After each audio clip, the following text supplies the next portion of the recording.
Hello people, how are you? Good evening once again, and welcome to Driving with Friday. Hope you've had a good day. I had a brilliant day. My day was wonderful, and driving back to a wonderful family. Looking forward. So I want to introduce a topic that I hope we can go dive deeper into maybe tomorrow or the next day, because I believe it's a very critical, very important topic.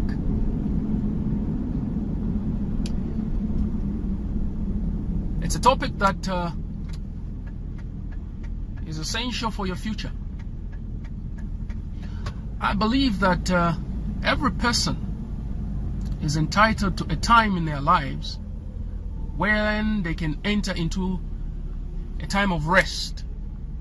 By that I mean one needs to be able to enter a time when they can be at home and rest from all their labors, enjoy time with their loved ones, take vacations, abrupt vacations. One morning you wake up and look at your wife and your children and say, how about going to the Bahamas? I believe every person should enter that rest where they're not worried about bills anymore in life. They're not worried about who's coming to hustle them for what they haven't done. Not worried about taking care of school fees, taking care of water bills, electricity bills, rentals, and all kinds of bills that bring stress in a person's life. I believe there should be such a time in life where you can take a rest and enjoy life. It is impossible, however, to enter that rest if you do not do these things that I would like us to discuss. You're going to work your whole life until you're 60, you're 70. It's unfortunate when a 70-year-old has to wake up at 06, go to a job.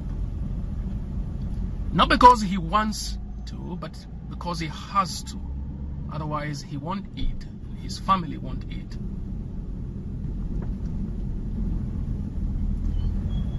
We need to take care of that.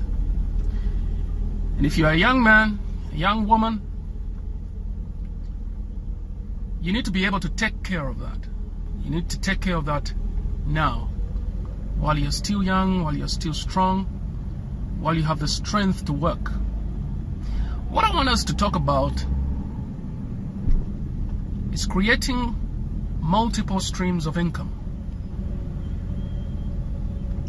That's what I want us to talk about tomorrow or the other day. Creating multiple streams of income. I want you to think of a stream of your income and visualize a river. A river full of water. And that water is your income, and it's flowing.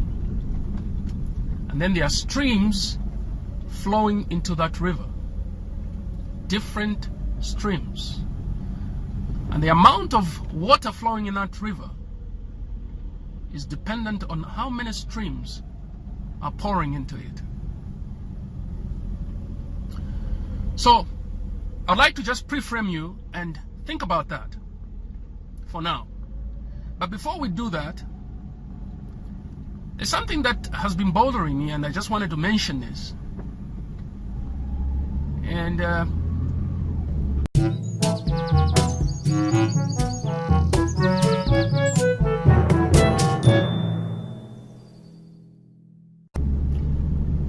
it's something that we hear from these so-called prosperity preachers.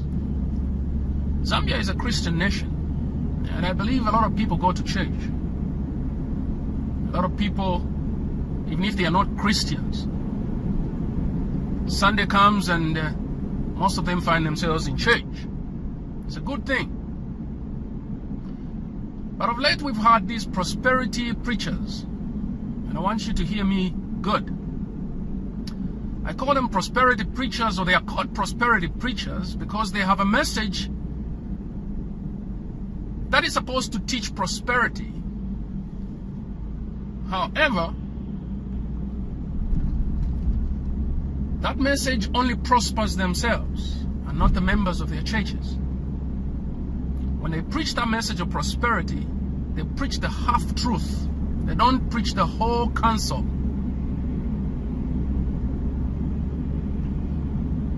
And I know a lot of pastors, if you're a pastor and you're watching this video, please don't switch it off.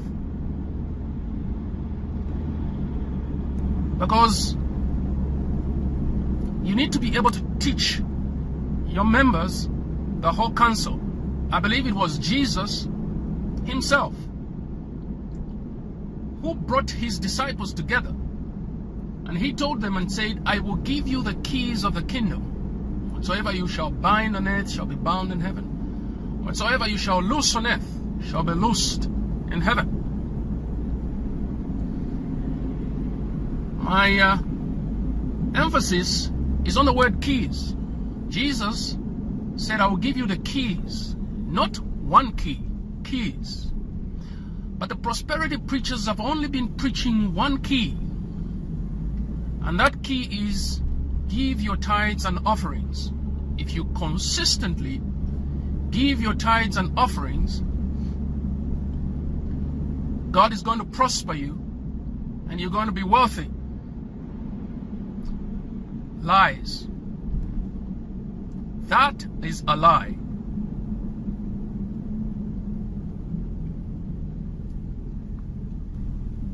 And I know some people have fainted already. And some have already picked up stones to stone me. Because I am supposedly beginning to preach heresy. Listen to me very well. Giving tithes and offerings is not the only thing that you need to generate wealth. As a matter of fact, giving tithes and offerings does not generate wealth. The wealth that it generates is for the receiver. The person that is receiving the tithes and offerings is a person that gets and generates the wealth, not the person that's giving. There are certain things, certain other keys that you as a pastor need to stand up and teach your congregation, teach your people. When your people have got the keys, they can then go out and create wealth and come back and put that wealth back into your church. But because of this prosperity message that we currently have, instead of making people wealthy and prosperous, this message has left people poorer than they started.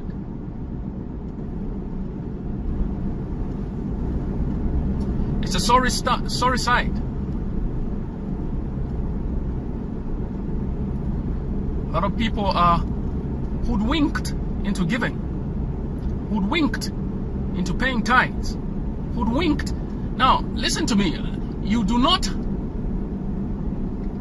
I am not saying that don't pay tithes. You need to pay your tithe and offering. But that is not your only key to generating wealth. That is not your only key to prosperity. It's just one of the keys. That key only takes you to the lobby. You have not even opened the safe yet. You're just in the lobby.